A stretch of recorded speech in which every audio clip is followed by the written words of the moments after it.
தினமலர் நேயர்களுக்கு வணக்கம். உரைகள் நிகழ்ச்சிக்கு வரவேற்கிறோம். இன்று நாடே எதிர்பார்த்து கொண்டிருந்த பீகாரின் தேர்தல் முடிவுகள் வந்திருக்கிறது.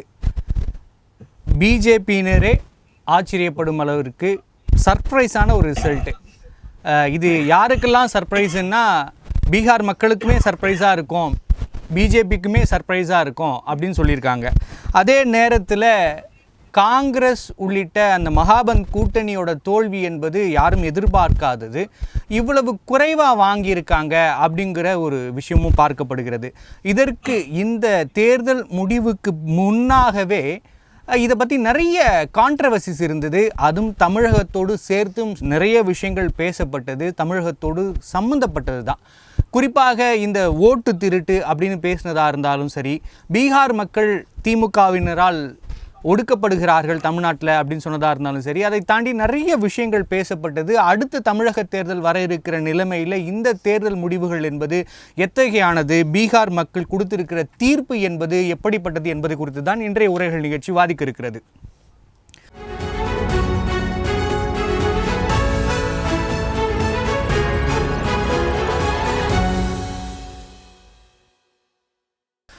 பீகாரில் மக்கள் தீர்ப்பு என்பது குறித்து விவாதிக்க நம்மோடு இணைந்திருக்கும் விருந்தினர்கள் அரசியல் விமர்சகர் திரு செல்வம் அவர்கள். வணக்கம் சார். அண்ணா வணக்கம். மற்றும் காங்கிரஸ் சேர்ந்த திரு முருகையன் அவர்கள். வணக்கம் சார். வணக்கம் சார். முருகையன் சார், நான் உங்ககிட்ட இருந்தே ஆரம்பிக்கிறேன். இந்த பீகார் மக்களின் தீர்ப்பை நீங்கள் எப்படி பார்க்குறீங்க? முதல் கட்ட உங்களோட பார்வை. பீகார் தேர்தல் முடிவு என்பது எங்களை பொறுத்தவரையில் அதிர்ச்சிக்கு உள்ளான ஒரு விஷயம்தான்.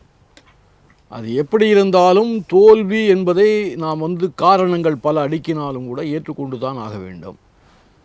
பீகார் மக்கள் என்ன நினைத்தார்கள் என்று பல்வேறுபட்ட கருத்துக்கள் இருந்தாலும் அவர்கள் ஏதோ ஒரு விதத்தில் பாதிப்பைன்னு சொன்னால் அது வேறு விதமான பாதிப்பை அடைந்திருக்கிறார்கள். 1,30,00,000 பேருக்கு தேர்தல் ஒரு 4 நாள் இருக்கும்போது, அது தேர்தல் அறிவிப்புக்கு முன்னால் ஒரு 4 நாளைக்கு முன்னால் அறிவிக்கிறாங்க. அந்த திட்டத்தின் பிரகாரம் 10,000 ரூபா 1,30,00,000 பேருக்கு வங்கிகளில் சேர்ந்துருக்கு. அதாவது கையில் பணம் வந்திருக்கு. 10,000 ரூபாங்கும்பொழுது அது ஒரு பெரிய தொகை தான். அந்த ஊரை பொறுத்தவரையில், பீகாரை பொறுத்தவரையில் ரொம்ப பொருளாதாரத்தில் ரொம்ப பின்தங்கிய ஒரு மாநிலம். அந்த மாநில பெண்களுக்கு ஒரு 10,000 ரூபா கையில் கிடச்சிதுன்னு சொன்னால், நாளைக்கு என்ன தான் மகாபந்தன் கூட்டணி 2,500 ரூபா மாதம் வீதம் கொடுத்தாலும், அது நான் மொத்தமாக கூட ஒரு வருஷத்துக்கானதை 30,000 மொத்தமாக கொடுக்குறேன்னு கூட அவர் சொல்லியிருக்கார். அதெல்லாம் பின்னால் தேர்தலில் வெற்றி பெற்று வந்த பிறகு நடக்கிறது வேற. பெண்களுக்கு 1000 ரூபாய் கொடுக்குறங்கிற வாக்குறுதி மாதிரி நம்ம அதை புரிஞ்சுக்கலாம். எஸ், ஆமாம். அது இப்போ இங்கேயும் அந்த நம்பிக்கை இருக்குல்ல. பெண்களுக்கு 1000 ரூபா வீதம் ஒரு கோடி 1.5 கோடி மக்களுக்கு இங்கே கொடுக்கும்பொழுது அதில் பெரும்பான்மையான பெண்கள் திராவிட முன்னேற்ற கழக கூட்டணிக்கு தான் ஓட்டு போடுவார்கள் என்ற நம்பிக்கை எங்களுக்கெல்லாம் இருக்கிறது. அந்த நம்பிக்கை அங்கேயும் நாம சேர்த்துக்கிட்டோம்ல. அதே நம்பிக்கை தான் அங்கேயும் வரணும். அது உண்மையை நிரூபித்திருக்கிறார் சார். குறையா சொல்லலை. ஆமாம், அது குறைன்னு சொன்னால் அது வேற கோணம். அதாவதுங்க, இந்த நாட்டு மக்களுடைய வரி பணத்தை எடுத்து 1000மோ 10,000மோ 5,000மோ எனக்கு அதில் உடன்பாடு கிடையாது. நேரடியாக நீ பல திட்டங்களின் மூலமாக மக்களிடம் கொண்டு போய் சேர்ப்பதற்கும் பீகாருக்கும். ஆமாம், அது இல்லை, தமிழ்நாடு தான் ஆரம்பிச்சது. அந்த ஸ்டாண்டை தமிழ்நாடு ஆரம்பிச்சது. அடுத்தது மகாராஷ்டிரா, அப்படி போயிட்டே இருக்கு. இப்போ பீகார்லையும் அதாவது இங்கே 1000 ரூபா கொடுக்கும்பொழுது இந்த நாட்டின் பொருளாதாரத்தையே முடக்கி போடுகிறார்கள். இன்னும் கொஞ்ச நாளில் நாட்டினுடைய பொருளாதாரமே சீர்குலைந்து போகும்னு எச்சரிக்கை விடுத்தவர் தான் இந்த நாட்டின் பிரதமர் மோடி அவர்கள். தமிழ்நாட்டில் அந்த மாதிரி ஒரு சிஸ்டம் கொண்டு வரும்பொழுது அதை எதிர்த்து பேசி அவர்களே தமிழ்நாடு கொண்டு வந்ததை பின்பற்றி மகாராஷ்டிராவில் சொன்னாங்க 2,000 ரூபான்னாங்க, 2,500னாங்க. இப்போ அதை பீகாருக்கும் கொண்டு போயிட்டாங்க. அது ஓரளவு அது ரொம்ப சக்ஸஸ்ஃபுல்லான ஒரு திட்டம் தான் போல் இருக்குன்னு அவர்களே ஏற்றுக்கொண்டு அதை இப்பொழுது நிரூபித்து காட்டது மாதிரி ஆகிப்போச்சு. அப்படி பெண்களுக்கு 1,30,00,000 பேர் கொடுக்கும்பொழுது அதில் கிட்டத்தட்ட 80% மேக்சிமம் நீங்கள் தீவிரமான ஒரு காங்கிரஸ் பெண்மணி, காங்கிரஸ் குடும்பத்து பெண்மணி போட மாட்டார். அது போன்ற இப்போ தேஜஸ்வி யாதவனுடைய கட்சியில் இருக்கக்கூடியவங்க, ராஷ்ட்ரிய ஜனதா தள பெண்கள் போடுவது கொஞ்சம் கடினம்.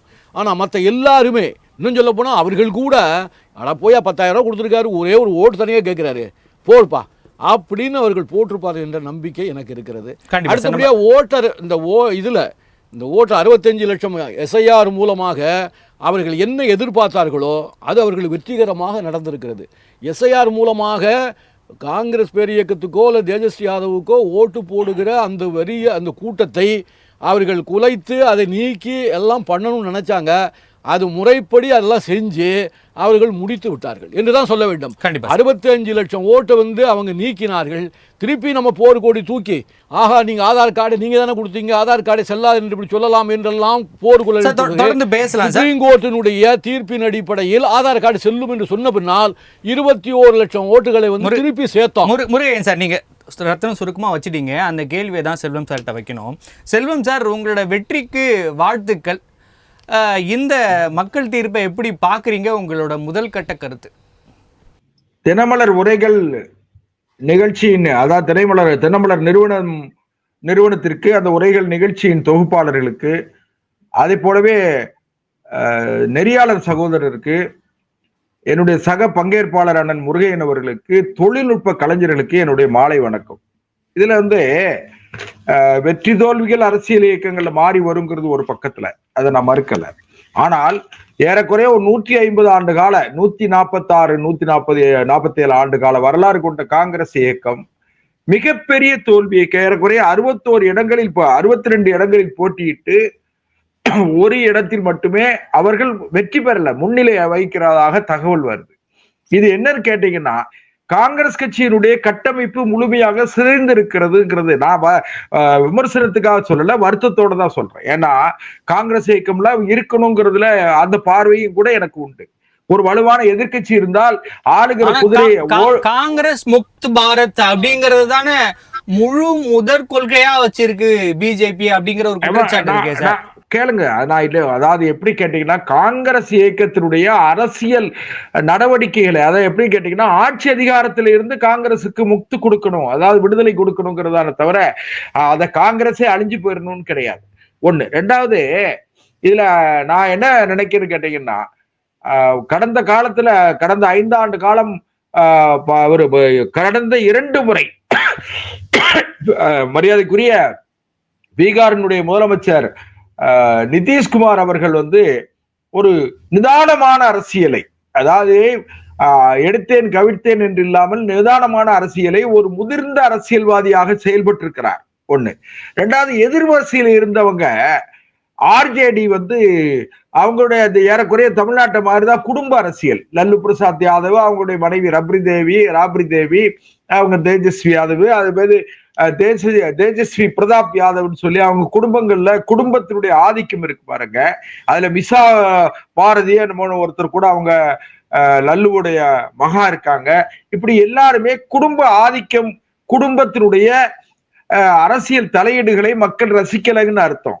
அதுல மிக முக்கியமா கவனிக்க வேண்டியது என்னன்னு கேட்டீங்கன்னா, இலவசங்கள் மட்டுமே வெற்றி பெற்று விடும் என்று அண்ணன் முருகையன் சொன்னதுல நான் கொஞ்சம் மாறுபடுறேன். ஏன்னு கேட்டீங்கன்னா, அப்படி பாத்தீங்கன்னா அவரு தேஜஸ்வி யாதவ் என்ன சொன்னார் தேர்தல் அறிக்கையில, நாங்கள் ஆட்சிக்கு வந்தால் வீட்டுக்கு ஒருவருக்கு எவ்வளவு நாள்ல 1 மாசத்துல வேலை தருவேன்னு சொன்னாரு. அதெல்லாம் இதெல்லாம் ஒரு வேடிக்கையானதா இருந்தா கூட ஒரே மாசத்துல வேலை தருவேன். செல்வம் சார், கொடுக்கறங்கிற வாக்குறுதி கொடுக்கிறது என்பது வேறு, கைகளுக்கு அந்த பணம் மக்களுக்கு போய் சேர்வது என்பது முற்றிலுமாக வேறானது. எதுல நம்பிக்கை அதிகமா இருக்கும் அப்படின்னு நமக்கு தெரியும். இந்திய மக்கள் பறந்துபட்டு காசு வாங்கிட்டாங்கன்னா எப்படி நடந்துப்பாங்க அப்படிங்கிறது உங்களுக்கு தெரியும்.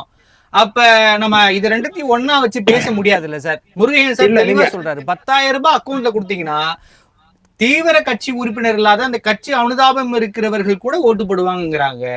அது ஏற்க வேண்டியது தானே. அப்ப அதன் மூலமாக கிடைத்த வெற்றி அப்படின்னு நம்ம இத பார்க்க முடியாதா? இல்ல, நீங்க அப்படி கூட பார்க்காதீங்க. என்ன கேட்டீங்கன்னா, அப்படி பார்த்தா மத்திய அரசாங்கம் விவசாயிகளுக்கு கிசான் திட்டத்தின் மூலமாக அவங்களுக்கு வருஷத்துக்கு 6,000 ரூபாய் இந்தியா முழுக்க இருக்கிற விவசாயிகளுக்கு நீண்ட காலம் தருவது என்பது வேறு, அரசின் திட்டங்கள் என்பதை நான் புரிஞ்சுக்கிறேன். ஆனா கரெக்டா எலெக்ஷனுக்கு முன்னாடி அதை பிளான் பண்ணி கொடுக்கிறது அப்படிங்கறது எப்படி சார் கடந்து போக முடியும்? இது அதோட எப்படி சார் ஒப்பிட முடியும்? நீங்க அரசியல் என்பது நம்ம அடிக்கடி பேசுறதுதான். அரசியல் என்பது சந்தர்ப்பங்களின் விளையாட்டு தான். சந்தர்ப்பங்களில் விளையாட்டு, politics is an art of possible அப்படிம்பாங்க. அந்த அரசியல் ஒரு சதுரங்க விளையாட்டு, சந்தர்ப்ப விளையாட்டு, சந்தர்ப்பங்களுடைய விளையாட்டு. இன்னும் சொல்ல போனீங்கன்னா, ஆட்சி அதிகாரத்தில் இருக்கிறவங்க மீண்டும் ஆட்சிக்கு வருவதற்கு மக்கள் நல திட்டங்களை வேகமாக ஆட்சி அதிகாரத்தில் இருப்பவர்களுக்கு அந்த வாய்ப்பு அதிகம். அதாவது ஆட்சிக்கு வரணும்னு முயற்சிக்கிறவங்க சொல்றதுக்கு வருவேன்னு ஆட்சி அதிகாரத்தில் இருப்பவர்கள் அறிவிப்பதற்கு வித்தியாசம் இருக்கு. நான் அதை மறுக்கல. அதே நேரத்துல இது சாதாரண மக்களுக்கு தானே சார் போய் சேர்ந்திருக்கு. சாதாரண மக்களுக்கு போய் சேர்ந்திருக்கு. அதே நேரத்துல அந்த அதே பணத்தை திமுக தரும்போது அது தவறானது, மக்களோட வாக்குகள் விலை பேசப்படுகிறது, அதுவும் அரசாங்கத்தோட பணத்தை அப்படின்னு நம்ம பேசணும்.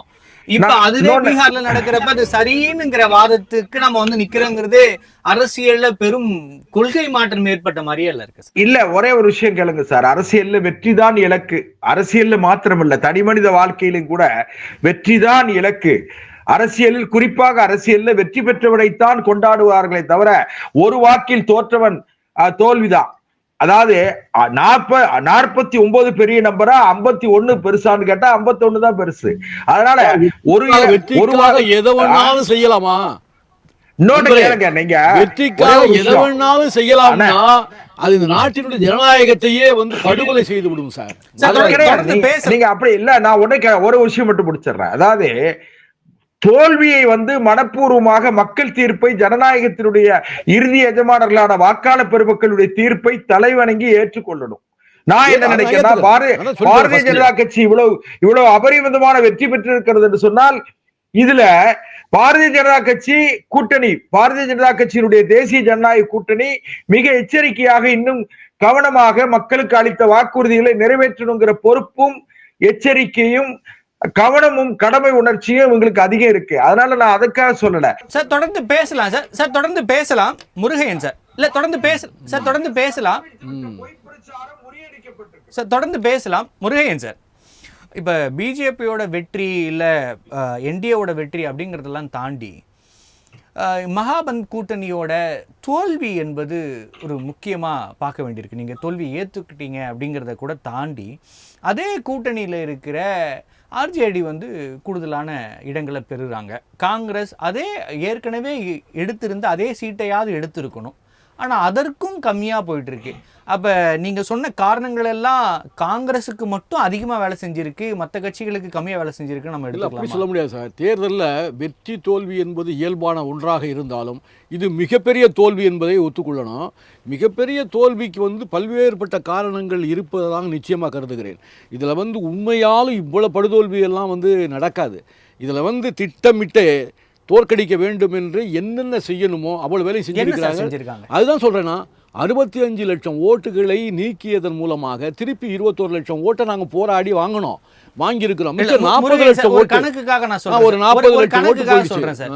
நீங்க அந்த 65 லட்சம் ஓட்டும் காங்கிரசுக்கு மட்டுமே விழுந்திருந்தா கூட, முழுவதுமாக காங்கிரசுக்கே விழுந்திருந்தா கூட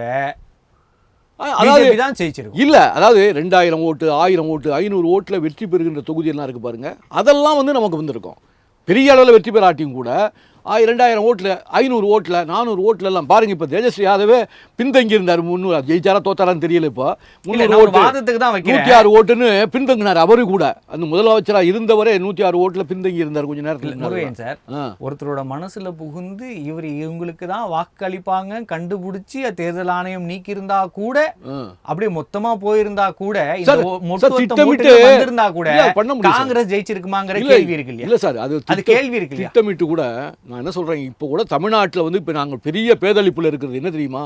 பீகாரில் நடந்தது போன்று தமிழ்நாட்டிலும் திட்டமிட்டு எந்தெந்த பகுதி ஓட்டை நாம் நீக்கினால் இவர்கள் தோல்வி அடைவார்கள் திட்டமிட்டார்னு வச்சுங்க, அதை செயல்படுத்தினால் ஏமாந்து போவோம் சார். சார், ஒவ்வொரு பகுதியிலும் இருக்கக்கூடிய தலித்து மக்களோ, இஸ்லாமிய மக்களோ, கிறிஸ்தவ மக்களோ, இல்லை இந்த பகுதியெல்லாம் சார் அப்படின்னு சொல்லி கீழ்மட்டத்தில் இருக்கிற பிஜேபியினுடைய நிர்வாகிகள் கணக்கெடுத்து இந்த பாகத்தில், இந்த தொகுதியில், இந்த பாகத்தில் 5000 ஓட்டு வந்து காங்கிரஸ் ஆதரவு ஓட்டு, திமுக ஆதரவு ஓட்டு என்று கணக்கெடுத்து நோட் பண்ணி அதை வந்து மாவட்ட தலைமை அலுவலகம் இருக்கு பாருங்க, அதுங்க அனுப்பிச்சு அவங்க வந்து ஒவ்வொரு தொகுதியினுடைய தலைமை அமைப்பில் வந்து இந்த ஓட்டு நீங்க ஃபில்அப் பண்ணி கொடுக்கலாம்.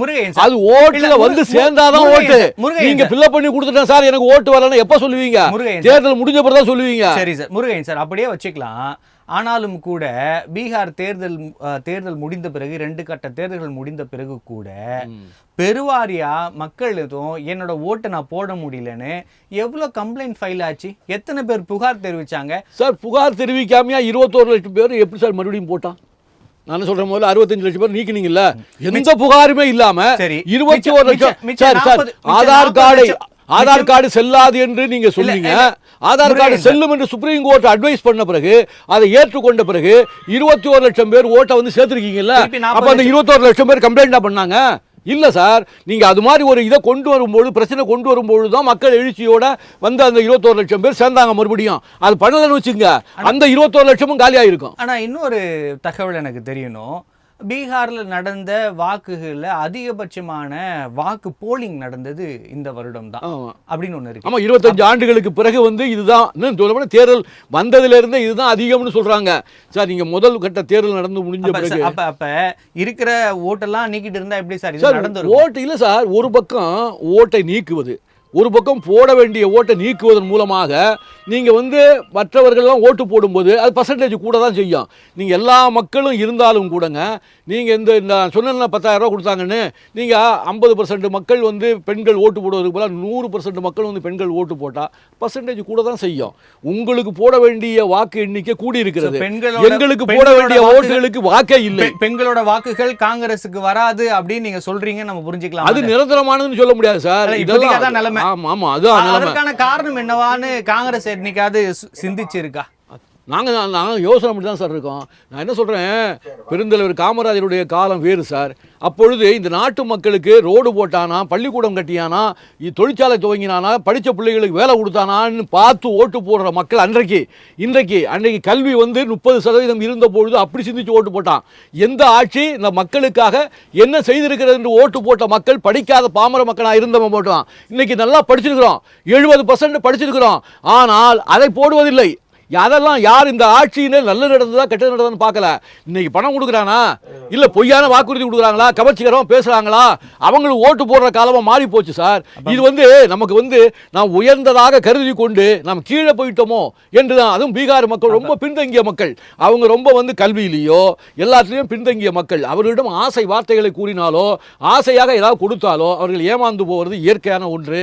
அதுதான் நடந்திருக்கிறது. இது தொடரக்கூடாது என்று நம்புகிறேன். தமிழ்நாட்டிலும் அந்த எஸ்ஐஆர் வந்து இருக்கிறது. எனக்கே இன்னும் வரல சார். இன்னைக்கு 15 நாள் ஆச்சு சார். என் வீட்டுக்கு இன்னும் இது வரைக்கும் அந்த ஃபார்ம் கொடுக்கல சார். அந்த ஃபார்ம் கொடுக்கல. எனக்கே ஓட்டு இருக்குமா சந்தேகமா இருக்கு. முருகன் சார், அண்ணா சாரி, நான் ஒண்ணு கேளுங்க. அதாவது PLO PLA இருக்காங்க, PLO இருக்காங்க பாருங்க, பூத் லெவல் ஆபீசர்ஸ். PLA வந்து பூத் கேளு அண்ணா, ஒரு நிமிஷம் அனுமதிங்க. PLA வந்து பூத் லெவல் ஏஜென்ட். எல்லா கட்சிகளுக்குமே சார் சுருக்கமா உங்க அரசு பணத்தில், தேர்தல் கமிஷன் பணத்தில் வேலை பார்க்கிறவர்கள் அன்றாடம் செய்வார்கள். காங்கிரஸோட சீனியர் காங்கிரஸ் மேன் வந்து நீங்க உங்க ஓட்டை சரி பார்க்கலைன்னா நீங்க என்ன சார் ஜனநாயகம் பேசுறீங்க? நம்ம தொடர்ந்து பேசுவோம் சார். செல்வம் சார், முக்கியமான ஒரு கேள்வி நான் வைக்க விரும்புறேன். பிஜேபி அதிகப்படியான தொகுதிகளை வென்றுட்டு இருக்காங்க. இன்னும் கலர் நிலவரம் வந்து முழுமையான முடிவுகள் வரலன்னா கூட நமக்கு உத்தேசமாக தெரியும். அப்படி இருக்கப்ப அடுத்த கட்டமாக யார் முதல்வர் வேட்பாளர் அப்படிங்கிற ஒரு கேள்வியும் எழுந்திருக்கிறது.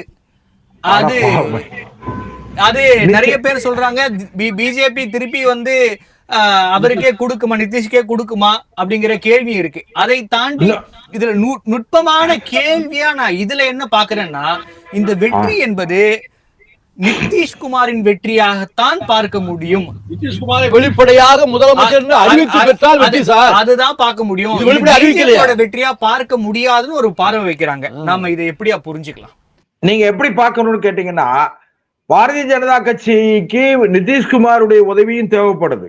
மத்தியில அவர் வந்து கூட்டணியில பங்கு வகிக்கிறார்.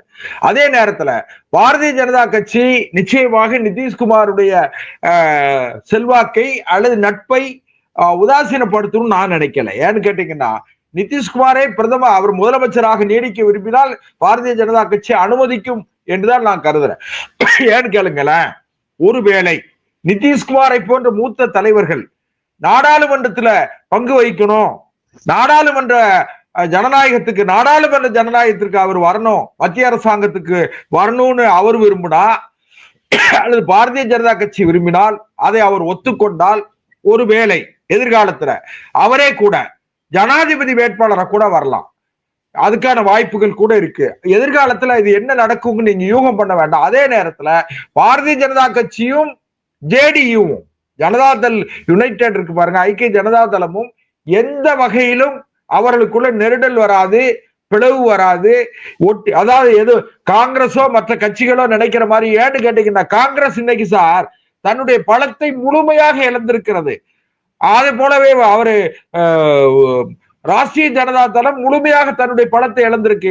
என்னோட கருத்து என்னன்னு கேட்டீங்கன்னா, 25 இடங்கள் இருந்தாதான் அங்கீகரிக்கப்பட்ட எதிர்கட்சியாக சட்டமன்றத்தில் இருக்க முடியும். அந்த இடத்திலேயே அவங்க இல்ல. 243 இடம் மொத்தம். அந்த 243ல 25 இடங்கள் இருந்தால் மாத்திரமே அவரால் ஒரு அங்கீகரிக்கப்பட்ட எதிர்கட்சியா இருக்க முடியும். அந்த இடத்துக்கு அவர் வருவாராங்கிறது கூட உத்தரவாதம் இல்லாத அளவுக்கு போய்கிட்டு இருக்கு ட்ரெண்டு. அதனால இது ஜேடியுவும் என்டிஏவுக்குள்ள எந்த பிளவும் ஏற்படுவதற்கு வாய்ப்பு இல்லை. அதே மாதிரி இந்த குடும்ப அரசியல் அப்படிங்கிற ஒரு விஷயத்தை நீங்க சொல்றீங்க. ஆனா அதை தாண்டி மக்களுக்கு ஆசை வார்த்தைகள் சொல்வது, அவர்களை ஏமாற்றி நீங்க ஓட்டு வாங்கியிருக்கீங்க. பிளஸ் இந்த எஸ்ஐஆர் மூலமாக ஓட்டுகள் மாற்றப்பட்டிருக்கிறது அப்படின்னு நிறைய விஷயங்கள் சொல்றாங்க. ஆனாலும் கூட எனக்கு இதை தாண்டி ஒரு கேள்வி என்னன்னா, இதெல்லாம் ஒரு காரணமாக ஏற்றுக்கொள்ளப்பட்டா கூட ஆன்டி இன்கம்பன்சி அப்படின்னு ஒரு எப்பயுமே ஒண்ணு இருக்கும். அரசுக்கு எதிரான ஒரு மனநிலை மக்களுக்கு இருக்கும்னு. ஆனா அப்படியான ஒன்று இந்த தேர்தல்ல இருந்த இடமே அப்படி ஒண்ணு இருக்கா அப்படிங்கிற கேள்வி கேட்கிற இடத்துக்கு இருக்கு. ஏன்னா மற்ற கட்சிகளை விட நீண்ட நெடுங்காலம் ஆட்சியில இருந்த கட்சி அவங்க. அது என்னாச்சு? அந்த ஆன்டி இன்கம்பன்சிங்கிறதோட நிலைமை என்ன அப்படிங்கிற கேள்வி இருக்கு. இல்ல, நீங்க ஆன்டி இன்கம்பன்சின்னு சொன்னா, நீங்க பாரதிய ஜனதா கட்சி 2011 இருந்து இதுவரைக்கும் பாத்தீங்கன்னா 3 முறை தொடர்ந்து நாடாளுமன்றத்துல அவர் நம்ம மரியாதைக்குரிய நரேந்திர மோடி அவர்கள் தொடர்ந்து பிரதமராக 2014 இருந்து இது வரைக்கும் இருக்காங்க. ஏன்னு கேட்டீங்கன்னா 3வது முறை இது ஆன்டி இன்கம்பன்சி இருந்திருந்தா அவர் மிகப்பெரிய தோல்வியை சந்திச்சிருக்கணும். நாங்க பெரும்பான்மைக்கு குறைவா இருக்கோம்னா கூட 240ங்கிறது பெரிய நம்பர்.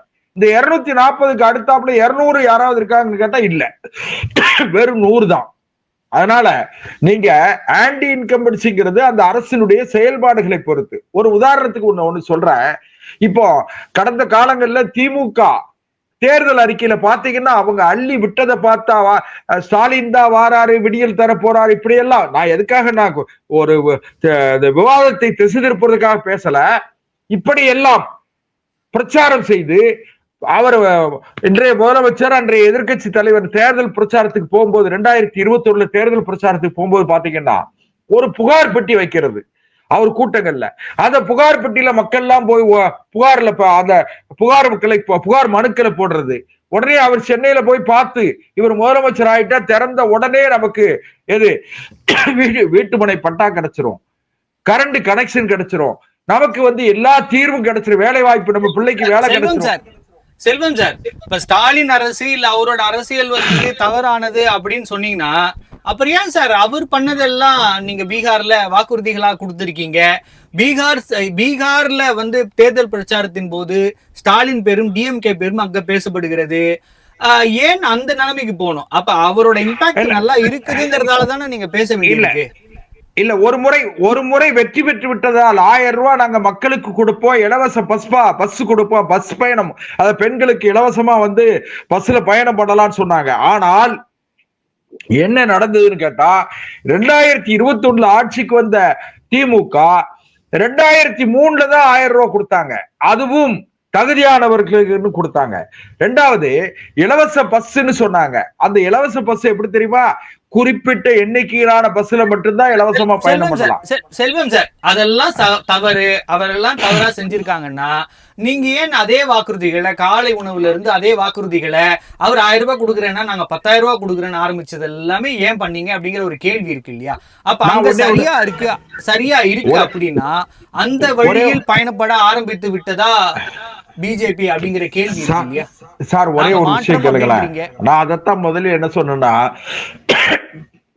பெரும்பாலும் வெற்றிக்காக அரசியல் இயக்கங்கள் எது எதெல்லாம் சாத்தியம், அதே சொல்றவங்களை பொறுத்து இருக்கு. நீங்க ஒண்ணு வாக்குறுதிகள், இப்போ வந்து ஆர்ஜேடியில வந்து இவரு தேஜஸ்வி யாதவ் சொன்னாரு, நான் வீட்டுக்கு ஒருத்தருக்கு வேலை கொடுத்துருவேன், ஒரு மாதத்துக்குள்ள கொடுத்துருவேன்னு சொன்னாரு.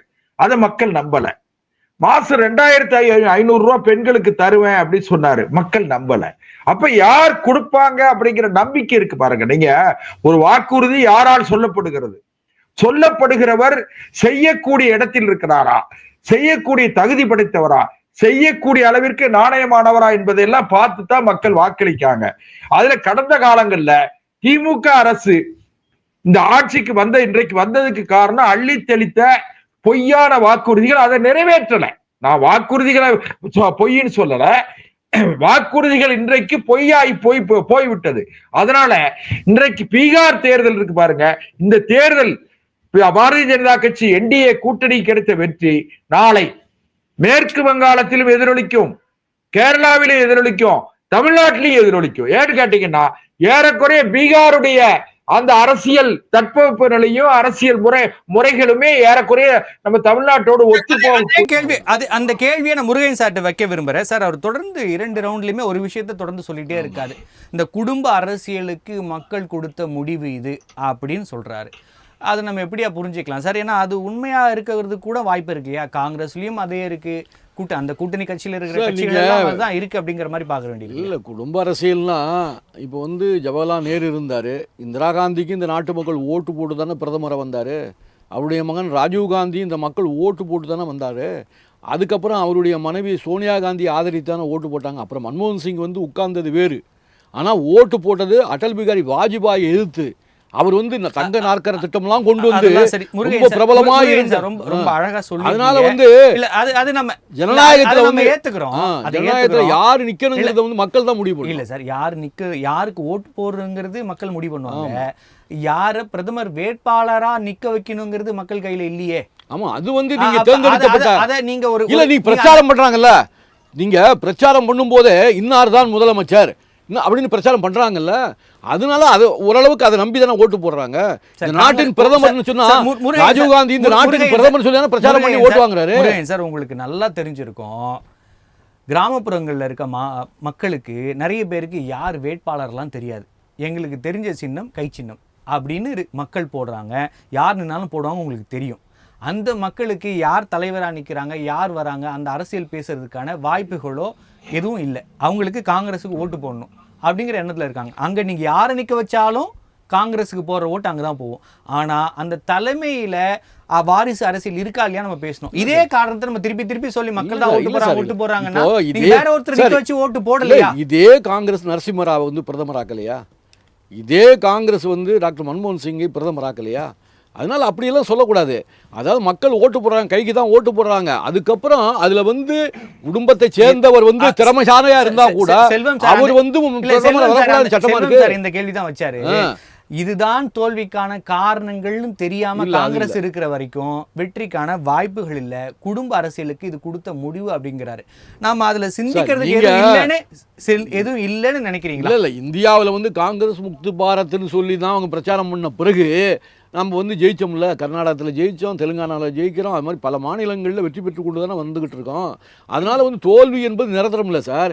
இதே 2 சீட் இருந்த பிஜேபி தான் இன்னைக்கு 3 முறை பிரதமர் சீட்டில் வந்து அவங்க வளர்ந்துகிட்டே போறாங்க.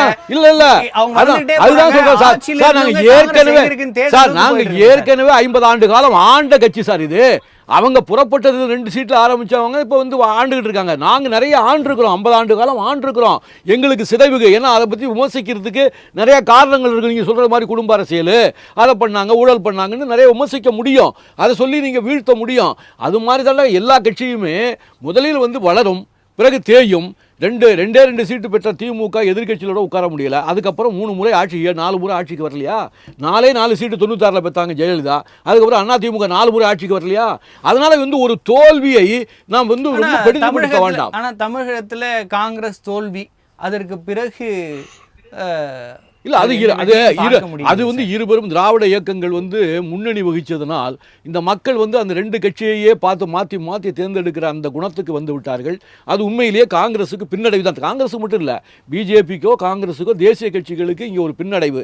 அந்த மாதிரி ஒரு கொள்கையை தமிழ்நாட்டில் வந்து வலியுறுத்தி நிலைநிறுத்தி விட்டார்கள். அதில் நான் கொஞ்சம் பின்னடைவு தான் எங்களுக்கு, நான் இல்லைன்னு சொல்லலை. அதிலிருந்து நாம் மீள வேண்டும், இந்த மக்கள் மீள வேண்டும், அதற்கான முயற்சிகளை காங்கிரஸ் பேரியக்கம் எடுக்க வேண்டும் என்பதில் மாறுபட்ட கருத்து இல்லை. அது அதே மாதிரி காலம் கனியும் போது நாங்கள் பார்த்து கொண்டிருக்கோம். இன்னொரு விஷயம், தொடர்ந்து காங்கிரஸ் அல்லது மகாபந்த் கூட்டணியால் வைக்கப்படுற விஷயம் வந்து சிறுபான்மையர்களுக்கு எதிரானது பிஜேபி அப்படின்னு ஒரு விஷயத்த சொல்லிட்டே இருக்கீங்க. ஆனா இந்த தேர்தல் முடிவுகளில் அப்படியா பார்க்க முடியலையே சார்? சிறுபான்மை ஓட்டுகளே மொத்தமா வந்து காலி பண்ணிட்டாங்க சார். சிறுபான்மை ஓட்டுகளை காலி பண்ணிட்டாங்க. அப்படி இல்லைன்னாலும் கூட அவர்கள் வந்து நீங்க தென்னிந்தியாவை விட வட இந்தியாவில் வந்து இந்த மத ரீதியான ஒரு ஒருங்கிணைப்பு இருக்கு பாருங்க, ஒற்றுமை, அதுல வந்து முக்கியத்துவம் வகிக்குது சார். நீங்க ராமர் கோயில் கட்டி திறந்த அந்த ஊப்பிலேயே 46 இடங்கள்ல பார்லிமெண்ட்ல தோத்தாங்க இல்லையா? அப்போ RSSக்கு மாறுபட்ட கருத்தாக ராமர் கோயிலை போய் பிரதிஷ்டை பண்ணது யாரு சார்? மோடி. அதை யாருமே ஏத்துக்கல, RSS ஏத்துக்கல. சார் எனக்கு இந்த பீகார்ல பீமாஞ்சல் பகுதி அப்படின்ற அந்த இடத்துல இருக்கிற ஒரு 20 சீட்டு கிட்ட என்டிஏ தான் ஜெயிச்சிருக்காங்க. அங்க கிட்டத்தட்ட 60% முஸ்லீம்களும் கிறிஸ்டியன்களும் இருக்கிற ஒரு இடங்கள். அந்த 20 இடங்கள்ல அங்க பெருவாரியான வெற்றிகளை பிஜேபி தான் பெற்றிருக்கு.